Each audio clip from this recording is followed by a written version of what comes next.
नाशिक जिल्हा मध्यवर्ती सहकारी बँकेचे प्रशासक म्हणून राजकुमार पाटील यांची नियुक्ती झाली आहे। 2 महिने प्रभारी मार्फत सुरू असलेल्या जिल्हा उपनिबंधक कार्यालयालाही पूर्णवेळ उपनिबंधक मिळाला आहे। सोलापूर जिल्ह्यात विविध पदांवर काम केलेल्या कुंदन भोळे यांची नियुक्ती करण्यात आली आहे। जिल्हा बँक ही सहकार क्षेत्रातील महत्त्वपूर्ण संस्था आहे। संचालकांनी केलेल्या बेसुमार कारभारामुळे बँकेची आर्थिक घडी विस्कटली आहे। सध्या बँक अस्तित्वाची लढाई लढत आहे। कधी काळी शेतकऱ्यांची अर्थवाहिनी समजल्या जाणाऱ्या या बँकेवर अनेक वर्षापासून प्रशासक राज सुरू आहे। बँकेला आर्थिक संकटातून बाहेर काढण्याची जबाबदारी त्यांच्यावर आहे। थोडी तिडकी नव्हे तर तब्बल 2200 कोटी रुपयांच्या घरात थकबाकी आहे।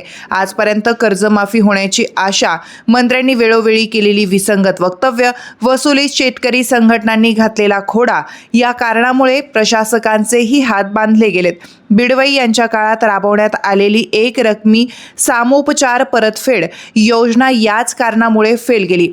त्यांच्या आधी प्रतापसिंह चव्हाण यांनी प्रशासक म्हणून काम पाहिलं, तेही फारसा ठसा उमटवू शकले नाही। काटकसर करताना त्यांनी कर्मचाऱ्यांच्या पगारात कपात केली। स्वतःचं घसघशीत वेतन मात्र दर महिन्याला खिशात घालायला ते विसरले नाहीत। मूळचे पुणे जिल्ह्यात असलेले चव्हाण हे खुर्ची उभवायची म्हणून उभून गेले।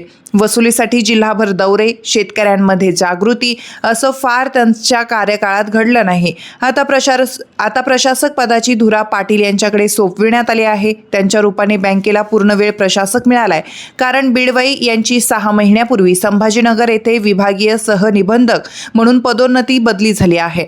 तरीही जिल्हा बँकेचा प्रशासक पदाचा अतिरिक्त कार्यभार बघत होते। पाटील हेही पुणे जिल्ह्यातलेच आहे। सहकारी संस्था सहनिबंधक म्हणून त्यांनी काम केलं आहे। राजकीय हस्तक्षेप तसंच शेतकरी संघटनांचा विरोध दावणीला बांधून 2200 कोटी रुपये वसूल करण्याचं आव्हान त्यांच्या समोर आहे। कारण वसुली झाली तरच बँक वाचणार आहे। अजित पवार हयात असताना त्यांना बँकेला 672 कोटी रुपयांचं भाग भांडवल देण्याचं कबूल केलं होतं। प्रत्यक्षात त्याला मंजुरी त्यांच्या निधनानंतर मिळाली। आता रक्कम पदरात पडायला पुढचे वर्ष उजळणार आहे का, हा खरा प्रश्न आहे।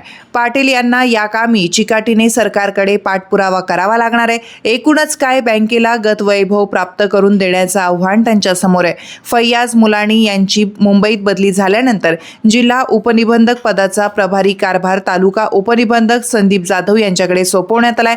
कुंदन भोळे यांची जिल्हा उपनिबंधक म्हणून नियुक्ती करण्यात आली आहे। त्यांनी सोलापूर जिल्हा मध्यवर्ती सहकारी बँकेवर प्रशासक तसं याच जिल्ह्यात उपनिबंधक म्हणून काम केलंय। तुमच्या भागातील प्रत्येक बातमी पाहण्यासाठी तसेच अशाच ताज्या आणि विश्वासार्ह घडामोडींसाठी उत्तर महाराष्ट्र न्यूज नेटवर्क सोबत जोडलेले रहा। सोबतच फेसबुक, इंस्टाग्राम आणि यूट्यूबवरही आम्हाला लाईक आणि शेअर तसेच सबस्क्राईब आणि फॉलो करायला विसरू नका।